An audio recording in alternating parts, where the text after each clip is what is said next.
আমার নিজের সংসার এখন আর আমার নিজের সংসার নেই। আমার নিজের সংসারটা আমার ছোট বোনের সংসার হয়ে গেল। আমাদের বিবাহিত সংসার জীবন 5 বছর। 5 বছর বিবাহিত সংসার জীবনে অনেক ভালোই কাটতেছিল আমাদের দিনকাল। আমার স্বামী প্রথম অবস্থায় প্রথম 4টা বছর আমার স্বামী আমাকে অনেক আদর করত, ভালোবাসতো এবং যত্ন সহকারে আমাকে অনেক কেয়ার করত। পঞ্চম বছরে আমার স্বামী আমাকে ডিভোর্স পেপার হাতে ধরিয়ে দিল। আমি থাকতাম ঢাকা শহরে আমার স্বামীর সাথে। আমার স্বামী ওখানে ভালো একটা কোম্পানিতে জব করতো, মোটা অঙ্কের স্যালারিও পাইতো। আমার মা হঠাৎ করে আমার মোবাইল ফোনে ফোন করলো।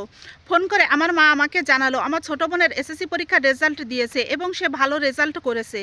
আমার মা তার ঢাকা শহরে হোস্টেলে রেখেই পড়াশোনা করাইতে চাই। আমার মা এটা বলল। তখন আমি বললাম যে মা, আমার ছোটো বোন কেন হোস্টেলে থেকে লেখাপড়া করবে? আমার বাসা থাকতে আমার বাসায় পাঠিয়ে দাও, আমার বাসায় থেকে সে লেখাপড়া করবে। আমার স্বামীর যথেষ্ট পরিমাণে স্যালারি আছে, আশা করি কোনো অসুবিধা হবে না। আর আমার স্বামীও অনেক ভালো মানুষ ছিলেন। আমার স্বামী আমার মা বাবার সাথে সবার সাথে ভালো সুসম্পর্ক ছিল।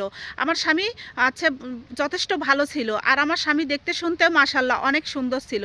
তারপরে যে কথা সেই কাজ, আমার ছোটো বোনটা চলে আসলো আমাদের বাড়িতে। আমাদের বাড়িতে আসার পরেই আমার ছোটো বোন আমার বাসা থেকে সে কলেজে যাতায়াত করত।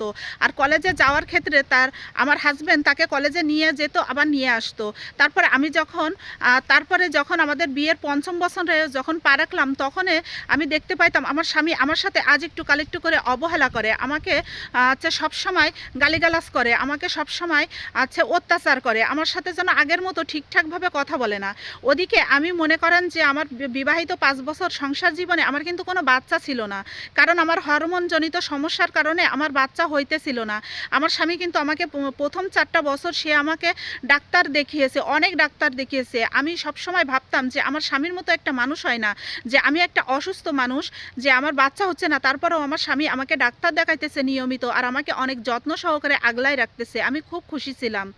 তারপরে আমার ছোটো বোন যখন আমি যখন অসুস্থ হইতাম তখন অসুস্থতাকে সুযোগে সদ্ব্যবহার করত।